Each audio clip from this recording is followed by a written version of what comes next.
دوستان عزیز وقار اللہ تعالیٰ سے دعا ہے، اور پھر اس آستانے سے جتنے بزرگ گزرے ہیں، بابا جی فضل شاہ صاحب رحمت اللہ تعالیٰ علیہ ہوں، بابا جی غلام ربانی شاہ صاحب رحمت اللہ تعالیٰ علیہ ہوں، بابا جی غلام جیلانی شاہ صاحب رحمت اللہ تعالیٰ علیہ ہوں، دیگر ہوں، ان کی حقانیت کا بین ثبوت ان کے اولادوں کے صحیح العقیدہ اہل سنت کے عقیدے کے تحت صحابہ کرام کا بھی خادم اور اہل بیت اطہار کا بھی خادم ہونا، اور ہر جمعے اسلام کی تعلیمات پر مبنی خوبصورت محفل سجانا، اور پھر آنے والے تمام احباب کو عزت کے ساتھ کھانا کھلانا، یہ اس خاندان کی ولایت کا بین ثبوت ہے موجودہ دور میں۔ پچھلی باتیں تو سمجھی تو میں اور آپ آنکھوں سے دیکھ رہے ہیں نا، ہے کوئی آسانہ بڑے کم ہے جہاں سچا سچا دین بیان ہوتا ہو۔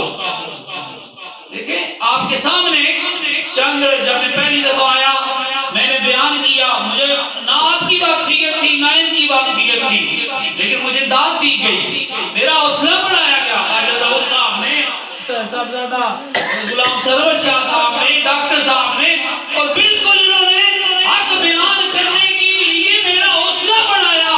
اور یاد رکھو اسی وجہ سے اس طرح کے آستانے خلائق کا مرجع ہوتے ہیں، اللہ تعالیٰ کی رحمتوں کا مسکن ہوتے ہیں، اللہ کا کرم بھی یہاں سے ملتا ہے، اللہ کے نبی کی فیض و برکات بھی یہاں سے ملتا ہے۔ اللہ تعالیٰ اس آستانے کو فیضیاب آباد رکھے۔ درس قرآن کے ضمن میں نے سورہ انفال کی آیت نمبر 2، 3 اور 4 تلاوت کرنے کا شرف حاصل کیا۔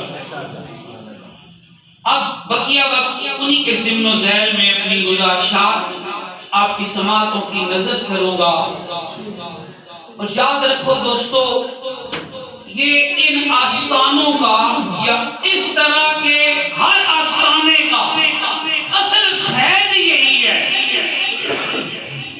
کہ دنیاوی معاملات میں رہنمائی، حوصلہ، دعا، کافی حد تک مدد بھی، اور ساتھ ساتھ دین اسلام کی سچی سچی جو ہے وہ تعلیم ہے۔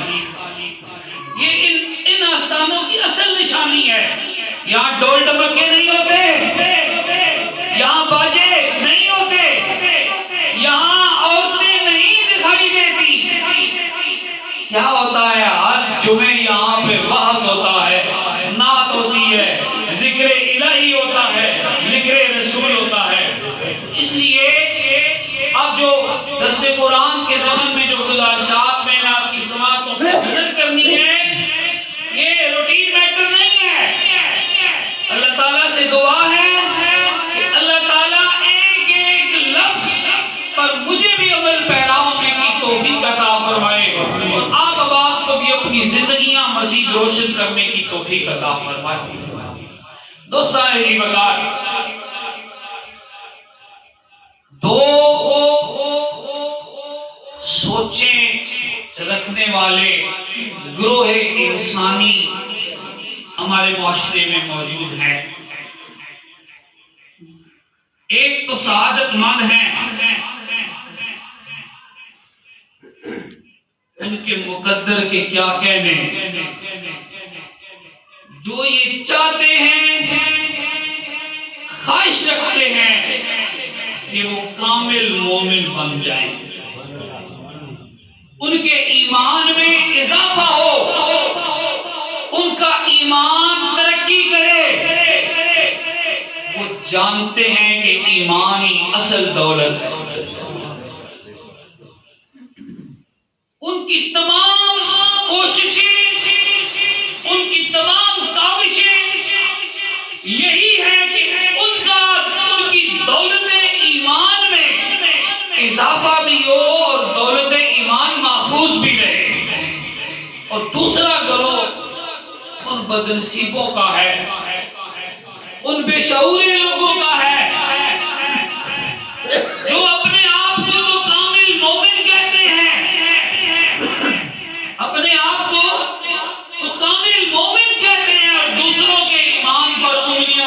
فرماتے ہیں